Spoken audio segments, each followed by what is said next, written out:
Hey everyone, you're listening to another episode of the All Things Private Practice podcast. I'm your host, Patrick.Casale. I'm joined today by my friend and colleague, Dr. Dominique Pritchett. She is a motivational speaker, keynote speaker, like speaker extraordinaire, speaker coach, the owner and founder of the Space for Sisters. I don't know what your therapy practice is called in Wisconsin, Dominique. Beloved Wellness Center. Beloved Wellness Center, that too, a therapist, but an upcoming retreat host in South Africa in October. We're going to talk a little bit about that today. I'm butchering this this introduction for this incredible woman because I am super sick while we're doing this recording, so I'm just going to name that now. But this is really important because we wanted to talk about the event that you're going to be hosting, but more importantly, we want to talk about some recent experiences that you have actually had and sharing that with the world. And there's been a lot of buildup. So Dominique, if I missed anything in your bio, please fill in the cracks. And also just welcome back to the podcast. You've been on before and I always love talking to you. Thank you. Thank you. I'm gonna give you a pass on destroying my my bio because, like you said, you're sick, and I empathize with you. And so he gave me a few extra things. But for those of you who don't know me, my name is Dr. Dominique Pritchett. One thing about me is I'm born to challenge the status quo. I partner with organizations to elevate their people so that they can prioritize their mental wellness. So I am the founder and owner of Beloved Wellness Center, founder and podcast host of Space for Sisters, and my newest endeavor, I'm the founder of 𝗞𝗲𝘆. So at 𝗞𝗲𝘆, I work with mental health and wellness professionals on business solutions so that they can ignite the opportunities that they desire to serve deeper and add paid speaking into their business. A few other things about me is I volunteer on a boatload of committees, organizations. I'm a member of NASW, APA, and Delta Sigma Theta. I hold a doctorate in clinical psychology, master's in clinical social work, as well as my bachelor's. And I've been featured on BBC London, Shondaland, Women's Health Magazine, New York Times, and so many more. So you forgot a few things, Patrick, but it's cool. You know, that's the first time I've had someone on who's like excited to share their accolades. And I give you a lot of credit for that because you are one of those people where I'm like, she's really out there doing the thing and like leading by example. Usually when I read bios, you can see people are cringing. They're like, I don't like being talked about. Tell me why it's so important to talk about all of these accomplishments and to take pride in them. Absolutely. If you don't talk about them and celebrate yourself, many times people won't. And as a professional speaker, when I turn speaking from a hobby, like, oh, I love to speak, into it being a primary revenue source and a primary way to expand my impact on people, I need to tell my wins, my story, because that in turn keep the referral cycle. That in turn builds partnerships and relationships. And here's the thing: if you follow me on socials, you know I'm pretty no nonsense when it comes to advocating for folks' mental health. But if you don't tell your story and brag on yourself a little bit, no one is going to know you. You are going to be the best kept secret. My goal is to work with a lot more ease and have my name spoken in rooms when I'm not there. But if you don't know anything about me, and I say that with excitement, anybody's going to bring my name up. That's so true. I'm like taking some of that in for myself. I'm like, maybe I should start being more prideful in some of the stuff that I've accomplished. Other things we left out of your bio is that you are the keynote speaker for the Doubt Yourself, Do It Anyway summit that we're hosting in Italy. You're speaking in Ireland, Scotland, Spain with us and all the things. So listen, y'all, if you are looking for a speaker or a speaker coach, Dominique is the person. You're the person that anytime someone mentions speaking, how to get paid speaking gigs, how to fine tune a proposal, how to like really work with these partnerships, you are the first name that comes out of my mouth in rooms that you're not always in or a part of because you are so talented. And I've done one-on-one with you before and I'm just like, blown away every time I leave that setting. So I really want to say that and just highlight that. Thank you. See, that's what I've been working towards. So Patrick, thank you so much for that. And here's the thing, because I took that leap of faith and just, putting it out there, People who are on your social medias, if they get annoyed with you celebrating yourself, you need to reevaluate those relationships. But I imagine if I don't share those things, Patrick would not be able to do that confidently on my behalf. And one thing about me is I value building meaningful relationships and partnerships. I have to stand on what I know to be true. And this is what I know. Yeah, that makes a lot of sense, and I think that that comes across in every interaction that people have with you. So, job well done there. Yeah. We're gonna Yeah. get to the event that you're going to be hosting this October in South Africa because I said it to you. I would sign up in a heartbeat, but I told my wife like Mm-mm. I want to go to this event, but I think the first time we go to Africa, it needs to be together and not on a work trip. Look, your girl's not about to get me. No, I'm not getting in the middle. Yeah, Ariel's gonna she wouldn't have that. So that's first and foremost. I think the event looks spectacular. We'll talk about that. We'll talk about the creation and why it feels important. But you and I were talking before we started recording. You've been very public about some of the experiences that you and your family have had recently out in the community that have been really racially charged and racially driven. Mhm. And I know you wanted to talk about that a little bit first before we dive into some of the other stuff too. Yeah, yeah. Recently, I live in Wisconsin, and it is a very complex state as it relates to racism and all the isms that plague the people we serve, as well as many of our lives. I don't think there's any secret about that. And with every state, every community, you have your pockets where people are progressive and thriving. So last week, I was coming from a conference up north with an F, as we call it. When it's with an F, you mean it's way up there. And so being at that conference, being one of few Black people, it was eye opening again. And I want to talk a little bit about why I didn't fall apart because of that and how I leverage that, because you can't help but notice me if I'm one of few. And Sure. so then I come back home and I'm headed to a dinner to support my friend at an event they're putting on. And I get out of my car and I hear, "You better watch yourself, nigger." I'm going to say the word. I'm not going to make it pretty. I'm not going to use any bleeps because that's what was said to me. And so I'm sure you can imagine. I'm like, whoa, who didn't you didn't see that coming? And here's the thing. I am a Black person, but I'm on the brighter side, brighter end of the spectrum. And I acknowledge and recognize a lot of the privileges I have: colorism, the texture of my hair, my eyes are green, and all the things that I have been able to naturally use. But in that moment, I was a Black person that someone saw and wanted to hurt. Then fast forward a few days later, my phone rings at 2:30 a.m. And I was like, this better be an emergency because my phone's on do not disturb. But people know if it's an emergency, call me twice. And so my sister calls and says, I'm not okay. And I said, what happened? And she said, we were just assaulted by the police. And so 4 words that really plague the Black community is you fit the description. And so her partner, her boyfriend at the time, fit the description of someone whom they were looking for. Mind you, they just got off the highway, came into town, and this isn't a sundown community, meaning that we are not unsafe when the sun goes down, but experiences like that makes you think you are. And so going through that and experiencing secondary trauma from her being assaulted, her partner being assaulted, and her children witnessing that trauma. I'm still holding it today. And it's been a few days since I've gone outside because, I had to contain myself. I share this story with you because we are advocates. We fight the good fights. We cause good professional trouble. But when it hits home to you, it does something different. And so, Patrick, my experiences in my life, I share because I know someone else can relate to them, but also this continues to give me my spark to speak up. That is the name of our retreat, the spark to speak.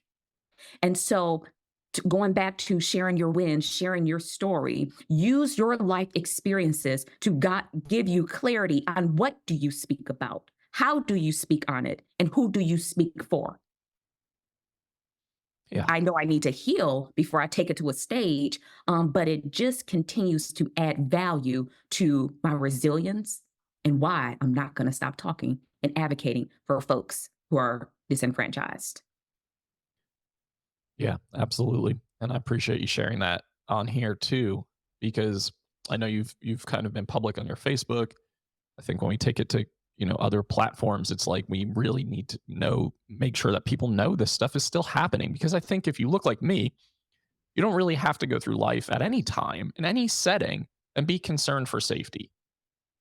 I'm always hyper focused on like my wife's safety.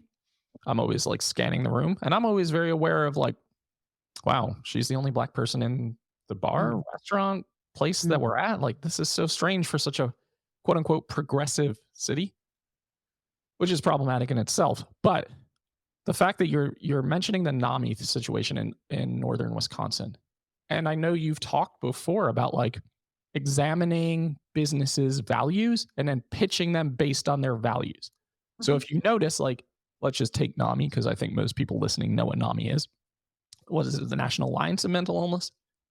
Um, I'm just trying to make sure I get the acronym right. mhm, But if we would have to assume, right, that a value of NAMI would be like inclusion, diversity and inclusion, education, awareness, inclusivity. So if you go to the conferences and you're one of four people of color, that's like really shines and illuminates that perspective of like, how are we ensuring that all people feel included or safe or protected or have education and awareness brought to them for their communities for mental health and education. absolutely. It definitely was an opportunity to take in what was happening. I always, we're investigators, we're assessors. So I'm assessing, I'm asking questions. And, one thing I learned, it was in the middle of Wisconsin because it was at, I think they called it like the Mid State Convention Center. So no matter which point of Wisconsin you drive from, it's likely 3 to 4 hours inward. And so that was good for me to know.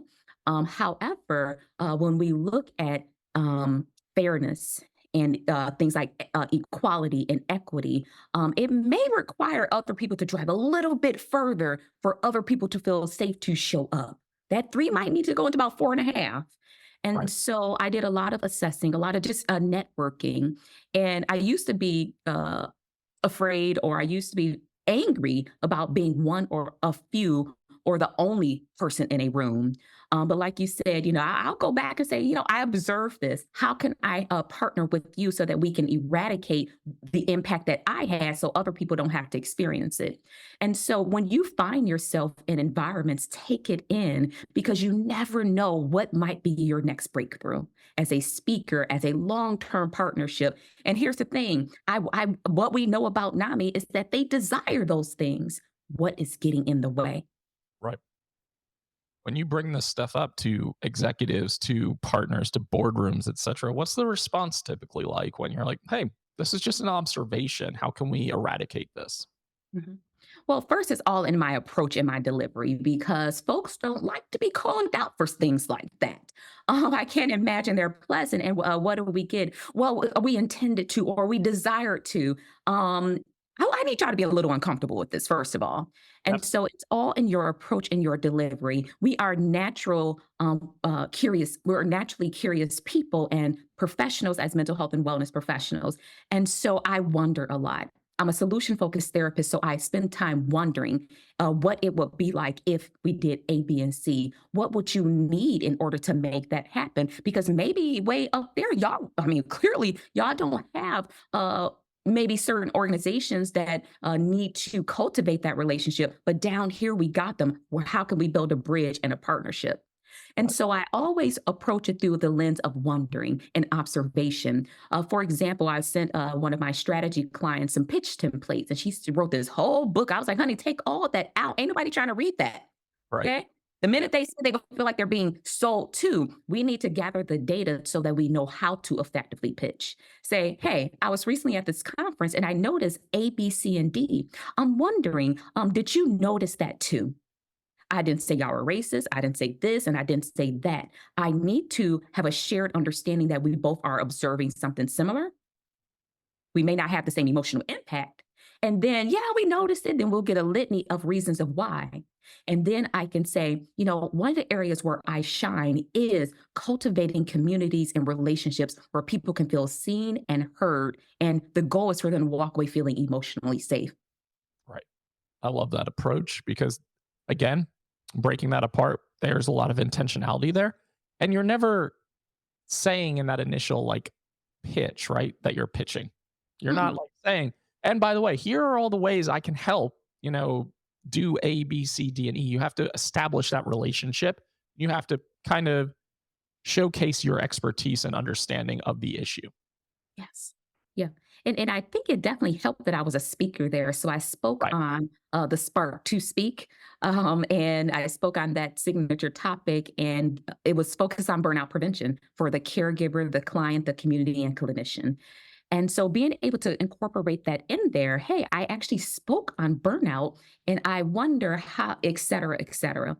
I believe a lot of mental health and wellness professionals are afraid to go after opportunities because they don't want to sound salesy or sleazy and all of that. Those are the very things we are going to uncover at my retreat because I have to start with the foundations of what does a curious conversation start with? How does a curious conversation sound in order to build up the ramp to get paid to speak? I see a lot of programmers. This is no shade because everyone has their ideal audience and who they want to start working with or how they want them to come into their ecosystem. Of get this contract, get this $25,000 contract or whatever, but we are not ready for our yes, and we don't have the systems and solutions for people to pay us. Right. Yeah. People in that regard, right, like aren't even ready for like a $500 contract because you That don't have hard. systems in place or you feel so uncomfortable discussing money because what you'll see a lot of the time is in these Facebook groups, like, want to get into speaking and consulting and I don't know what to charge. Do you all just charge your hourly clinical rate? Like, is that how this goes? And people are like, yeah, that's what I've heard you do. And then all of a sudden it's like, I just did a 3 hour talk for $100 or whatever the case is. And ultimately that goes round and around and around. Right. One of the things to keep in mind to piggyback off that, no one can ever pay you your worth. Right. Okay. Yep. However, I know I'm worth more than $150 for 3 hours. Yep. And so that's important. But yeah, starting with those foundations. So I focus on systems. What are the systems, the programs you need to make it easy to work with you? Patrick, that is one of the most amazing compliments to get of all the, things people say to me and about me. But when people say, D, it was easy to work with you. Woo, I can co-sign that. yes. I've hired you for multiple events. You're like, okay, let's lock this in. Here's my system. Here's my contract. Here's my payment link. Here's all the things. I'm just like, holy shit, that was so efficient. That was amazing. Then I am like, oh, I really want to adapt that. And then I don't do it for whatever reason. And yeah, Mhm. make it more Yeah. complicated than it needs to be. And here's the you got your systems too. I wouldn't keep saying yes to speak at your events if you were totally jacked up. You are doing well. Thank you. No, Speaking of we do that, focus. We focus on those systems, and then we focus on the solution. So that is one area I love digging deep and unpacking.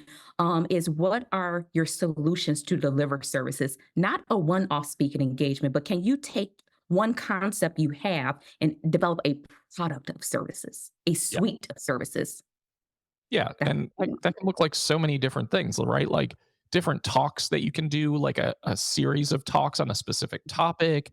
You can turn them into workbooks. You can turn them into like actual books. You can turn them into all sorts of things that you can monetize, and that can create an increased value when you're trying to get into this area of speaking and consulting. And I think like a lot of mental health professionals listen to this podcast primarily, and I would say like so many of them, and I've been in this camp before where I'm like, I don't really have anything to offer in the speaking world. Like, what do I really know how to talk about for an hour? And I don't think that about myself anymore, but I know that for a very long time, that was my mentality. And I hear so many people say the same thing. Like, I don't really know what I can talk about or train on or consult on or speak on. And I feel like we all have those topics inside of us. Absolutely. But I think we have to lean into that. The very things that we feel like we want to avoid is probably your higher power or the energy saying, lean in. Yep. And then, I'm not saying, dive into anything that you're not healing from. We want to be in a healing state as speakers. We don't want to get on stage, fall apart. In that room, we are the expert. Yep. People are entrusting us to take their audience on a transformation. And so then that's not to say I have cried on stage where I had to pause and was like, whoa, that hit my spirit. And I incorporated it into my speech and do the, hey, if you felt that, give me an amen or a wave. People are like, oh, I felt that too. So I roll Right. with it. Yep. But I need to be in a healthy state in order to keep going through those emotions. But here's the thing, if you ever find yourself saying, well, I don't know what to speak about, what do you daydream about? Speak on that. Yeah. I love that. It's a good way to get unstuck, when you're starting to question those things. But I agree, being in a healthy place where you can roll with that stuff that comes up. I know I'm like unbelievably anxious on stage at first, like the first 5 minutes, especially. And then as I start to get into it, you start to see the energy increase, start to feed off the crowd's energy. That really helps me quite a bit. And being able to incorporate that engagement and that excitement factor is really important for me. But it's all through like lived experiences and actual examples of my own struggles or struggles of close friends and colleagues and etc. Because that always feels so relatable to me when I'm talking about the topics that I'm talking about. But I agree with you 100%. Daydreaming super important. Strategizing, moving into your retreat. I imagine a lot of your retreat is going to focus on, besides the experience of being in Cape Town, South Africa, which sounds freaking amazing. I know you were just there. Yep. And I imagine a lot of this is going to be like strategizing, proposals, like how to actually do the thing, because you can have the concepts, right? You can have the greatest concepts in the world. I can speak about A, B, and C forever. I'm so passionate about it. But where do I go from here? How do I actually pitch? Where do I actually find speaker opportunities? I imagine that's going to be a big part of what you're doing. Absolutely. So I was just in South Africa, multiple areas. In fact, I was at someone's event, Jennifer's event, and I was a speaker, a workshop speaker. And so I'm sitting on Table Mountain, one of the most beautiful mountains and sceneries, 360 views. And I'm sitting on this mountain, 3,500 feet above sea level. And it hit me. And I just said, this is where I'm going to birth my retreat. Mm. And so you're right. It's not just do these things. No, people are investing into being taught and shown, well, how do I do them? So I consider the Spark to Speak retreat is get it done and have fun. It's not going to be heavy lecture, heavy workshop intensives. We're going to unpack what we need to, and there are designated on-site live coaching time where you are going to get it done. Oh, you need a website? Great. Here's a template to get your website done. Oh, you need a speaker one sheet or a speaker kit? Great. Here's a template to get it done. And whatever else. Oh, you don't know what to speak about? Let's come up with your 3 signature this. Okay. Love And it. so it is get it done and have fun. And when I'm researching a lot of the people who are doing retreats, I think that distinguishes us is that, my goal is for you to walk away where you have the foundations to go after your first or your next speaking opportunity. Because I live with anxiety. You talked about being anxious before you hit stage. People always say, you just never. And I said, honey, I'm a ball of anxiety all the time. Okay. And that is why I intentionally come out dancing to music. It's because I need to get the oobies out. And so I don't know what it's called, oobies. But yeah, so Patrick, I need you to have some lit music at your thing. We're gonna be in that cathedral, so I don't really know what the acoustics are gonna be. But so that's why I come out. And so with the goal of get it done and have fun, that is my intention. Because as I was saying, as someone that lives with anxiety, perfectionism, self-sabotage, if you're listening to it, just say amen if that hits you. Um, we will get in our own way and do nothing. Yeah. I'm going through it right now. So I had to take a reset period and say, if I want this bad enough, I got to do what's necessary. And I have people like you and people like my sister circle. You all are not going to let me fail. And so being at the retreat, my goal is for you to come back and be ready further than you arrive there. That's what makes us different. I love that because I think a lot of the times, like beautiful location, destination, we're just going to have fun, right? Um, I think that's great because a lot of people, I think it's got to be like a 70-30 split, 60-40 split. Oh, we're Um, gonna have fun now. yeah. People want to come away with something though, like besides the fun, like they want to be able to say, like, I can implement. Like maybe I didn't get everything done in 5 days, but I'm ready and confident enough to start and implement when I get back. Because what Yes. happens in these retreats is like they're in these great locations. There's so much inspiration. There's so much creativity, all the connections, blah, blah, blah, blah, blah. Then you go back to life and you're like, well, I don't want to do any of this stuff. So having that strategy in place and feeling really confident in being able to implement and actually act on is really the kicker, right? Because you come back to the United States or wherever people are traveling from, and all of a sudden you're like, I got to go back into my day to day. Like, it's really hard to then transition into that mindset of how do I build in this time to make this my a priority, especially if this is a goal of mine. And I think that's really, really important. Absolutely. You've been there, I've been there, and after 2 weeks to a month after the retreat or conference, you're just like, damn, was that investment worth it? It wasn't the host or the organizer, it was our inability to execute. But like you said, real life takes over. And so why not fly back into where you came from saying, I'm ready to get started? And here's the thing, that term readiness, you will never feel like you're ready to do something first, Nope. but you are more than ready. One of the reasons why I curated it for mental health and wellness professionals, as well as all of these services under Speak to the Soul, which is the company for that, is our gift as clinicians and as mental health pros. Can you imagine what that would be like to translate that into a speaking and consulting arena? We have a gift the world may not have access to, and we understand people. And so, speaking and consulting is understanding people, building relationships, and all the bells and whistles. We have a gift. We are needed in every industry. So, don't think, oh, I will only speak at nonprofits. No, you're needed everywhere. You are someone who exemplifies that because I know you've gotten speaker opportunities at like tech firms and C-level businesses and all over the world. So it doesn't have to just be and there's nothing wrong with speaking at a nonprofit for those of you listening. This is a great place for you to fine tune those skills, give back to the community, etc. But there's so many opportunities. And like Dominique just said, not only do we understand people and culture and creating connection and dropping in and vulnerability and working through stress and burnout and all the things, you also have a skill set that a lot of people do not have. And I think when we surround ourselves with lots of therapists, lots of mental health professionals, we kind of have this false assumption that everybody has this knowledge, everyone has this training, everyone has this language and understanding. And then the reality is like so many people don't, right? Like we're actually probably in the minority because we have master's degrees or higher education than a PsyD or a PhD, et cetera, et cetera, et cetera. It's like, no, we're actually probably in the minority in a lot of the world.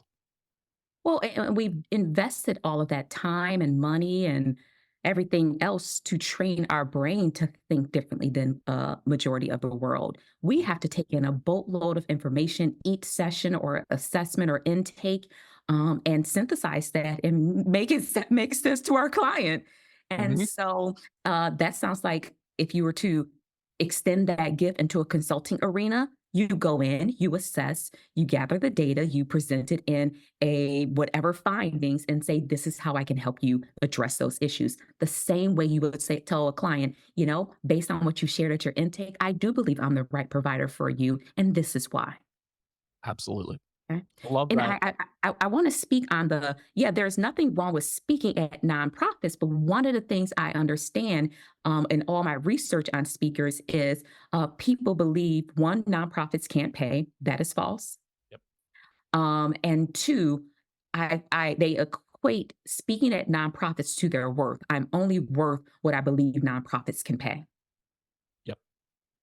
It's similar in the mentality. If you worked in community mental health, you leave community mental health to start a private practice. Your initial mindset is that nobody can pay for private practice services, right? Because like all I know is community mental health. where we worked Medicaid, state funded, uninsured, etc. And then it's like, well, no, there's so many people out there who can pay. Nonprofits have grant funding. They have funding that they can tap into. You just have to know how to kind of seek that out and who to connect with to have these conversations. And I think that's a big part that keeps people from pursuing those options because they just don't know. Right. And when we talk about speaking, I want you to keep in mind speaking involves consulting and strategizing services, maybe organizational assessments. So don't think speaking is I'm speaking on stage in front of hundreds and hundreds of people. Here's the thing. I am primarily a keynote speaker. I love workshops because I get to, really have fun with people. And speaking in front of large crowds, I love it. Wasn't always the case, but I love it. If you are an introvert, excuse me, or someone that is, maybe neurodiverse and they're just like, I cannot, that just overwhelms me. There's still room for you because Absolutely. guess what? Other introverts need you. And I like that you mentioned like assessing workplace culture or assessing like different processes within organizations. Like that can be a part of it too. Mhm. And that's often overlooked. Like people can move into so many different arenas within this profession because our skill sets are so diverse. It is. Yes, yes, they are. And so if you are listening, I want you to ask yourself, are you willing to risk who you are today for who you are destined to become? Ooh, I like that. Let And that sit. that is how I usually end many of my talks because they are about recovery and prevention of letting some folks go, letting some things go. So are you willing to risk who you are for the lifestyle you desire, for who you're destined to become, for taking that daydream and making it a reality? Are you willing to risk that? That's a big question. I hope you're all absorbing that. I also like that Dominique just flipped the script and was like, okay, I'm going to end this interview right now by dropping this quote. Um, Before we end, share your event. Like, tell the audience why they need to come to South Africa and when the event is, how they can find it, all things speak to the soul. Absolutely. So our retreat is called the Spark to Speak Retreat.